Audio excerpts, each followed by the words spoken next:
Merci beaucoup, merci à tous et à toutes. C'était Marina Rollman, vous la connaissez évidemment, Marina. Bah écoutez, la soirée va toucher à sa fin. Oh non, c'est trop triste, on n'a pas envie de rentrer chez nous parce que nos vies elles sont baffes. Je sais, je suis désolée. Mais je vous ai quand même gardé une petite surprise. Quelque chose que j'ai appelé une carte blanche. Alors effectivement, je ne me suis pas creusée, mais il se trouve que carte noire c'était déjà pris par une marque de café, donc j'ai préféré l'appeler la carte blanche. Et j'ai le plaisir, l'honneur et un peu même l'orgueil de vous annoncer ce soir sur scène pour la carte blanche, Sarah Trey Stéphanie. Sarah ? Vous êtes l'actrice de votre vie, Sarah. Surprise! Déjà, on cherche tous sa place. Tu verras, il y aura un grand soleil pour toi. Mais Sarah, tu crois que je suis là par hasard? J'espère tellement que ça a marché. J'ai l'impression qu'on est amoureux. Mais Sarah, je crois que t'es pas dans la réalité. Non, arrête de perdre du temps avec tes doutes. Fonce. Frouch. Épisode 16, Objectif Lune. At Sierra, discover great deals on top brand workout gear, like high-quality bikes, which might lead to another discovery. Getting back on the saddle isn't always comfortable. Good news is Sierra has massage guns. And chafe wipes, too. Discover top brands at unexpectedly low prices. Sierra, let's get moving.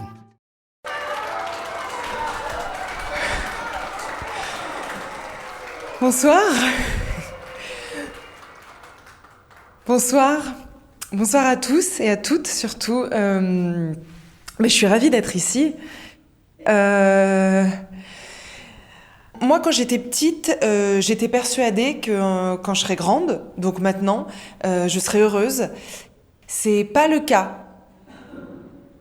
En fait, pour être précise, quand j'étais petite, je pensais que je serais heureuse à partir du moment où je rencontrerais l'homme de ma vie. On nous raconte, à travers la culture, à travers les films, à travers les contes, à travers les histoires, les séries, que la vie des jeunes filles ne prenne de valeur qu'à partir du moment où elles rencontrent l'homme de leur vie. Et donc on se met à chercher éperdument cet homme présumé exister quelque part. Dans chacune de mes interactions avec les hommes, j'y voyais une potentielle histoire d'amour. Même les gars d'Amnesty International qui m'arrêtaient en pleine rue. Même un voisin naïf qui me demandait du sel de Guérande. J'étais obsédée. Et puis un soir, je suis aussi bourrée que désespérée. Je suis allée à une soirée, j'ai trop bu, personne n'a voulu me pécho. Je sors dehors, je chiale ma race. Je finis de me vomir sur les pieds.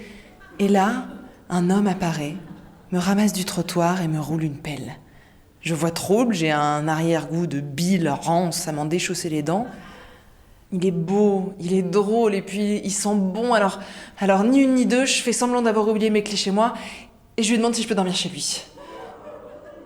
Le lendemain, au réveil, il me caresse les cheveux et il me sert du café soluble. Ça y est, je quitte Terre. Objectif Lune, mais en solo. Alors c'est vrai qu'on se voit pas souvent, presque jamais, rarement en fait. Finalement c'est parfait pour romancer notre histoire dans ma petite chambre. J'attends de ses nouvelles, tout le temps, frénétiquement, et dès qu'il m'envoie un message, je fais des analyses de texte à chacun de ses points-virgules. Moins il m'en donne, plus j'en veux. Moins il est accessible, plus je m'embrase. Je mets tout en œuvre pour le rendre fou de moi. Je suis là à attendre tout le temps, encore et toujours, de ces putains de nouvelles qui ne viennent jamais. Je suis obnubilée et plus rien n'a d'importance que ces messages. Du coup, je poste sur Insta comme une dératée pour lui prouver que je suis une meuf cool, drôle et que mon profil droit en vaut la peine. Et comme un coup c'est oui, un coup c'est non, un coup c'est chaud, un coup c'est froid, je me dis que c'est ça la véritable passion. Que l'amour, le vrai, ça se mérite. Qu'il faut aller le chercher, en chier un minimum pour ensuite décrocher le trophée. Et puis un jour, plus rien. Pendant 3 semaines, le mec me ghoste. Ce silence me fait tellement mal. Un jour, je tiens plus. Donc je prends mon téléphone et je lui envoie une note vocale. Et voici ce qu'il me répond. Oui, allô, bonjour, excusez-moi de vous déranger, c'est Jérôme à l'appareil. Pardon de ne pas t'avoir donné trop de nouvelles ces derniers temps. En ce moment, c'est un peu métro, boulot, dodo. Et là, j'ai un peu réfléchi. Je préfère être honnête avec toi là-dessus. C'est que Genre, je préférais pas, en tout cas, m'engager sur une relation ou quoi que ce soit. Voilà, j'ai pas trop la tête à ça en ce moment. J'ai plutôt la tête, je sais pas, j'ai la tête à quoi d'ailleurs. Mais en tout cas, ce que je sais, c'est que j'ai pas trop la tête à ça. Voilà, je voulais... Il a la tête à quoi? En tout cas, il a pas la tête à moi. Il dit qu'il préfère être honnête, mais mon vieux, t'as quoi dans la tête?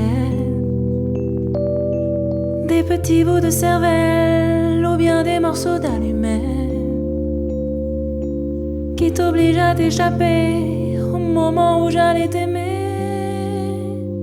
Alors doucement je redescends de l'arche que j'avais bâtie à la sueur de vaines chimères. Petit coin de paradis, je fais ma double tour et je m'enfuis. Je m'en fais pas, ça va passer, juste histoire de quelques années. Je finirai bien par oublier ta tête de vieux gars placardé. Puis de nouveau je vais m'emballer pour un mec que je vais fantasmer. Un qui n'en vaut pas la peine, mais qui sait bien rouler des pelles. Fallait pas me galoche toute la nuit, me serrer si fort. Quand tu me donnes des miettes, mon cœur en fait des baguettes. Faut que j'arrête d'aimer sans connaître.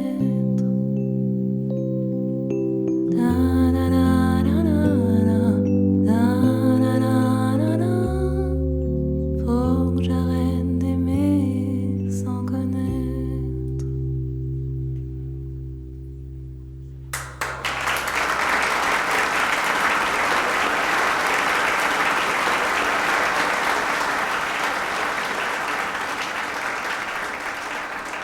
Cette note vocale, en fait, elle fait mal, hein. Bien sûr qu'elle fait mal. Mais en même temps, elle me délivre. Parce que c'est le fin mot de mes espérances. Ce que j'ai réalisé, c'est que depuis toujours, j'étais muée par ce désir ardent de vivre quelque chose d'intense. Avec tous les hommes, je me suis précipitée sans rien connaître d'eux. J'avais un empressement à aimer et à être aimée.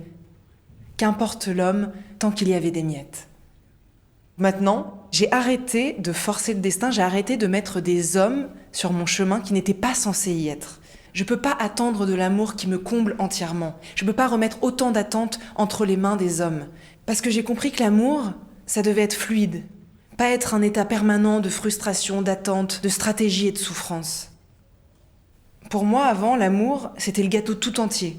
Et la toute petite cerise en haut, c'est ce que je me laissais d'épanouissement. Mais après avoir essuyé ces échecs, je fais un constat, c'est que je suis épanouie parce que j'ai compris que tout était à l'envers. Parce qu'aujourd'hui, je vis pour le gâteau tout entier et que désormais, je ne m'oriente plus avec mon ego fragile et en manque d'amour, mais avec mon cœur en boussole. Quand ça fait mal, quand ça angoisse, quand ça tiraille et quand ça me travaille, je n'y vais pas, tout simplement. Mais quand c'est bon, quand c'est chaud, quand ça crépite et que ça ronronne à l'intérieur de moi, quand les échanges me rendent heureuse et que l'attente est savoureuse, alors seulement je m'autorise à y aller. Car désormais, je choisis.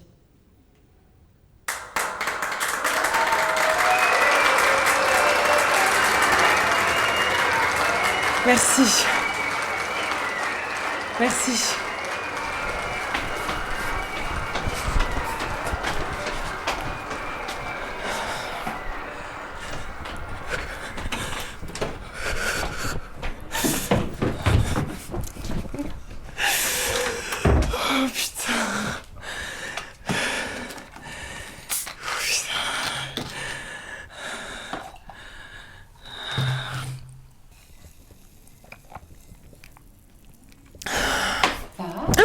Oh putain! Pardon, je te saute dessus en sortant de scène, non, ça mais va? Je t'en prie. C'est hallucinant ce que t'as Non, fait. arrête. Ah non, vraiment. Parce que c'était ouf. Marion m'a dit de venir, elle m'a dit que j'allais halluciner. Enfin, je sais pas, ça fait longtemps que je te suis. Mais j'écoute La Poudre depuis que ça a commencé, je te jure. Mais j'hallucine que t'étais dans le public. Mais c'était important, je voulais voir ça. Enfin, tu sais, voilà, je t'ai suivi depuis Chaumont, je voulais savoir comment ça allait. Putain, si j'avais su. Et je sais pas, tu m'as donné des frissons, quoi. Tout ce que t'as dit ce soir, c'était tellement juste. Et puis cette voix, mais meuf, tu chantes. Mais c'est ma première vraie scène et merci, ça me touche que tu sois là. Et voilà. Comment tu te sens ? Bien, je crois que je me sens vraiment bien. Tu veux boire un verre Non, je dois filer. Okay, je vais appeler un taxi, mais je voulais quand même, voilà, avant de partir, j'aimerais bien que tu viennes faire La Poudre.